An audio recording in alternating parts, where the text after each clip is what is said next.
ओम नमः शिवाय। आज पौष मास के पहले सोमवार के दिन सुनिए भगवान भोलेनाथ की दो पौराणिक कथाएं। तो चलिए वीडियो शुरू करते हैं। अगर आपको हमारी वीडियो अच्छी लगी हो तो लाइक शेयर और सब्सक्राइब करना ना भूलें। एक बार भगवान भोलेनाथ और माता पार्वती जी मृत्यु लोक घूमने की इच्छा से मृत्यु लोक में आए। यहाँ माता पार्वती भगवान शंकर जी घूमते घूमते एक अमरावती नाम की नगरी में पहुंचे, जो कि बहुत ही सुंदर थी। यहाँ उन्होंने देखा कि अमरावती नगरी अमरपुरी के दृश्य सभी प्रकार के सुखों से परिपूर्ण थी।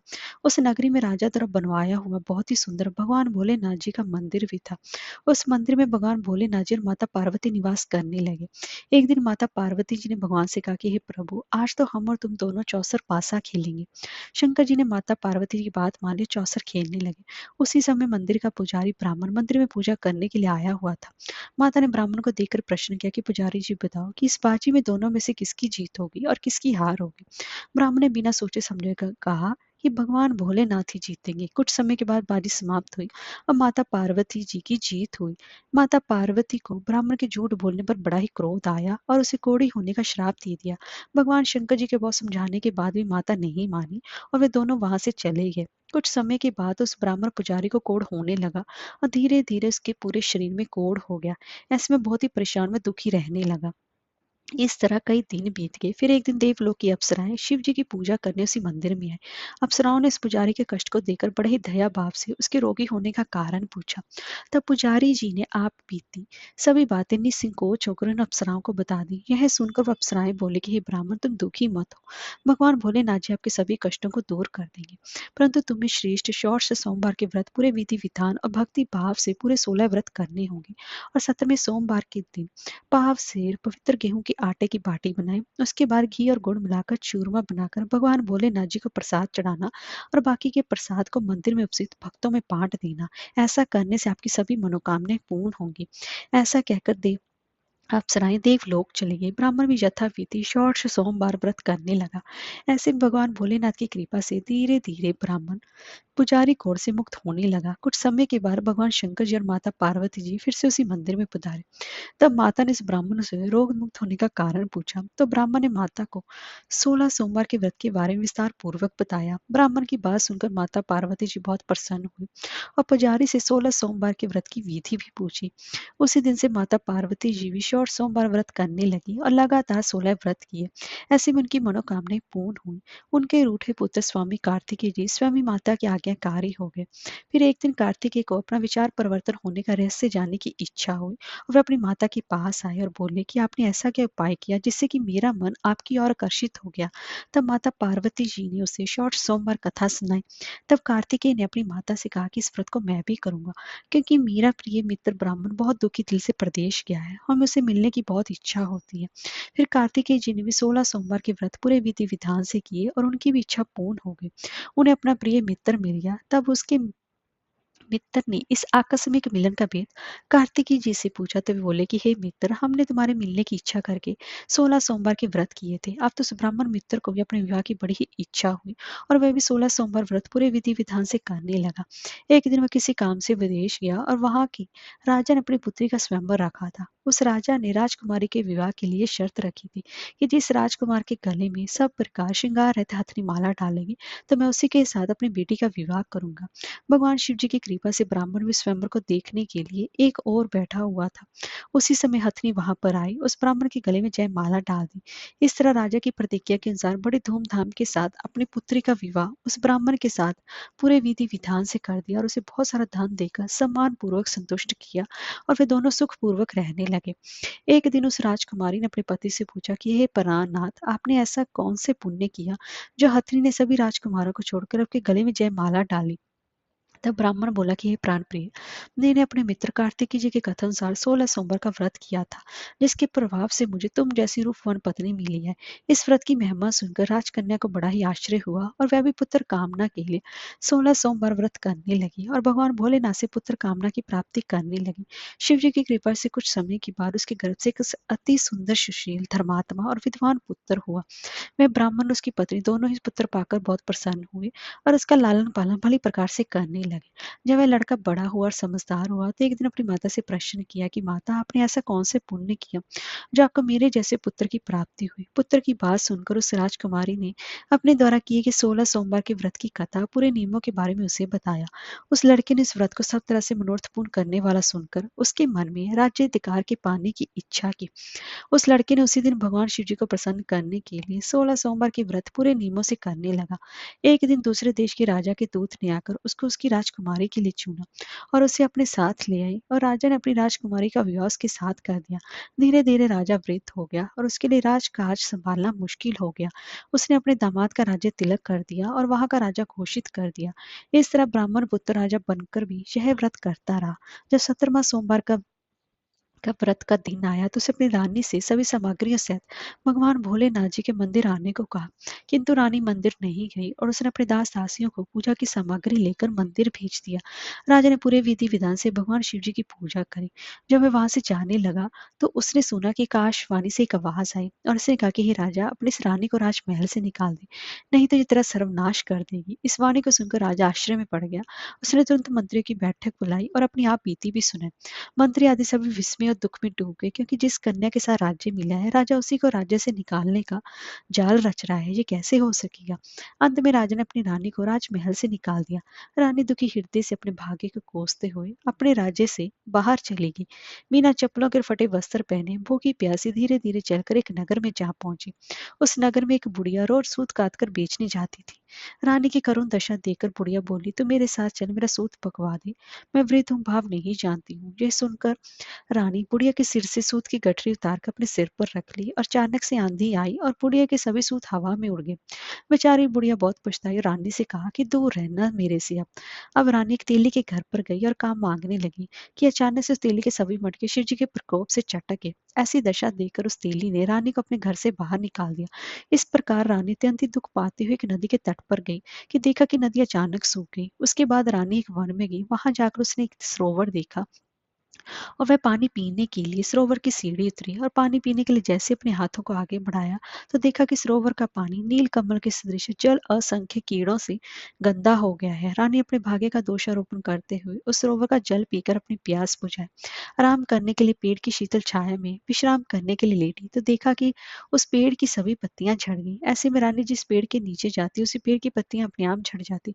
वन सरोवर पेड़ों की ऐसी दशा देखकर गाय चराते ग्वालों ने अपने गुस्सा यानी कि स्वामी जी से सभी बातें बता दी। गुसाई जी के आदेश अनुसार ग्वाले रानी को पकड़कर गुसाई जी के पास ले गए। रानी की मुख कांति और श्री शोभा देखकर गुसाई जी जान गए कि ये कोई विधि की गति की मारी कुलीन अबला है। ऐसा सोचकर गुसाई जी ने रानी से कहा कि हे पुत्री, मैं तुमको पुत्री के समान रखूंगा, तुम मेरे आश्रम में रहो और तुम्हें किसी प्रकार का कष्ट नहीं होने दूंगा।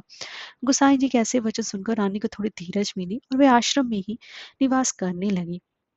आश्रम में रानी खाना बनाती, उसके खाने में कीड़े पड़ जाते हैं और जब वह पानी भर के लाती उसमें कीड़े ही कीड़े हो जाते। अब तो गोसाई जी भी बहुत दुखी हो गए। रानी से बोला कि बेटी, तेरे पर कौन से देवता का कोप है जिससे तेरी ऐसी दशा है। गोसाई जी की बात सुनकर रानी ने कहा कि अपने पति के साथ भगवान शिव जी की पूजा करने नहीं जाने की पूरी कथा सुने। रानी की बात सुनकर गोसाई जी ने उसे इस कोप से मुक्त होने के लिए 16 सोमवार व्रत की कथा पूरे विधि विधान से करने को कहा। गोसाई जी की बात सुनकर प्रत्येक सोमवार का व्रत पूरे नियमों से करने लगे। जब रानी के पूरे 16 व्रत हो गए तब उसने 17वें सोमवार का व्रत किया और रोज की तरह भगवान भोलेनाथ जी की पूजा कर रही थी।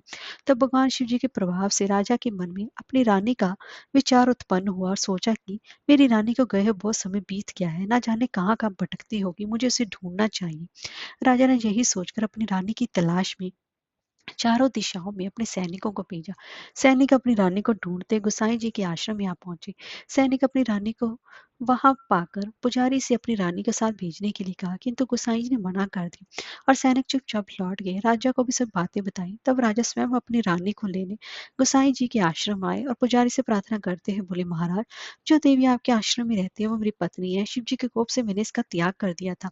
अब इस पर से भगवान शिव जी का कोप शांत हो गया है, इसलिए मैं इसे लेने के लिए आया हूँ। आपकी आज्ञा हो तो मैं इसे ले जा सकता हूँ। गुसाई जी ने राजा के वचनों को सत्य समझकर रानी को राजा के साथ जाने की आज्ञा दे दी। गुसाई जी की आज्ञा पाकर रानी अपने पति के साथ अपने राज्य के लिए चल दी। रानी के आने की खबर पाकर राज्य के निवासी अनेक प्रकार के बाजे बजाने लगे। नगर के दरवाजे पर तोरण बंदरवारों से विविध विधि से नगर को सजाया। नगर में घर में मंगल गान होने लगे। पंडितों ने विविध मंत्रों का उच्चारण करके अपनी रानी का स्वागत किया। इस प्रकार रानी ने अपनी राजधानी में पुनः प्रवेश किया। राजा ने अपनी रानी के आने की खुशी में ब्राह्मणों को अनेक प्रकार के दान आदि देकर संतुष्ट किया। याचकों को धन धान्य दिया। पूरी नगरी में जगह जगह लंगर खुलवाए, जहाँ भूखे और गरीबों को खाने को मिला। इस प्रकार राजा रानी भगवान भोलेनाथ जी की कृपा से सभी प्रकार की सुख भोगते हुए 16 सोमवार की व्रत की कथा करते रहे और अंत समय में अनेक प्रकार के सुख भोगते हुए शिवपुरी को पधारे। इसीलिए जो भी मनुष्य भगवान भोलेनाथ जी की भक्ति मन वचन कर्म द्वारा 16 सोमवार के व्रत पूरे विधि विधान से करेगा, वे इस मृत्युलोक के समस्त सुखों को भोग कर अंत में भगवान के चरणों में शिवपुरी को प्राप्त होगा। और इस व्रत को करने से सभी मनोरथ पूर्ण भी होते हैं। अब मैं आपको दूसरी पौराणिक कथा श्रवण करवा रही हूँ। प्राचीन समय में एक नगर था। वहां पर एक धनवान साहूकार रहा करता था, जिसके घर में किसी प्रकार की कोई कमी नहीं थी, परंतु उसका कोई पुत्र नहीं था, जिस कारण वो हमेशा ही दुखी रहता था। उसे दिन रात यही चिंता हमेशा ही सताती रहती थी। ऐसे में पुत्र की पाने की कामना के लिए वे हर सोमवार भगवान शिव जी का व्रत और पूजन बड़ी ही श्रद्धा से किया करता था, और शाम के समय शिव मंदिर में जाकर भगवान शिव जी के सामने दीपक जलाया करता था। उसके इस भक्ति भाव को देखकर देवी माँ पार्वती ने शिव जी से कहा कि ये साहूकार आपका बड़ा ही भक्त है और सदैव आपका व्रत और पूजन बड़ी ही श्रद्धा के साथ करता है, इसकी मनोकामना पूर्ण करनी चाहिए। तब शिव जी ने कहा कि हे पार्वती, ये संसार कर्म क्षेत्र है। जैसे किसान खेत में जैसा बीज बोता है वैसा ही फल भी काटता है, उसी तरह इस संसार में व्यक्ति जैसा कर्म करता है उसे वैसा ही फल भी भोगता है। पार्वती जी ने अत्यंत ही आग्रह से कहा कि हे प्रभु, जब ये आपका इतना ही बड़ा भक्त है, अगर किसी प्रकार का कोई दुख है तो इसे अवश्य दूर करना चाहिए, क्योंकि आप सदैव अपने भक्तों पर दयालु होते हैं और उनके दुखों को हमेशा ही दूर करते हैं। यदि आप ऐसा नहीं करेंगे तो मनुष्य आपकी सेवा व्रत क्यों करेंगे?